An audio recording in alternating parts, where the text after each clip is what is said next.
2 கண்களாலையும் சுதந்திர தமிழீழம் மலர்வதை பார்க்கணும் அப்படின்னு கடைசி ஆசையா தெரிவிச்ச குட்டிமணியோட 2 கண்களையும் உயிரோட பிடுங்கி அதை பூட்ஸ் காலால மிதிச்சாங்க சிங்கள ஜெயில் அதிகாரிகள்.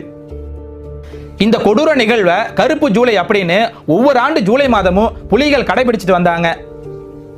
இது தொடர்பான ஆவணங்கள் 8/9/1982 ஆண்டு அன்னைக்கு சட்டமன்றத்தில் கருணாநிதி முன்னிலையிலே சமர்ப்பிச்சாரு எம்ஜிஆர்.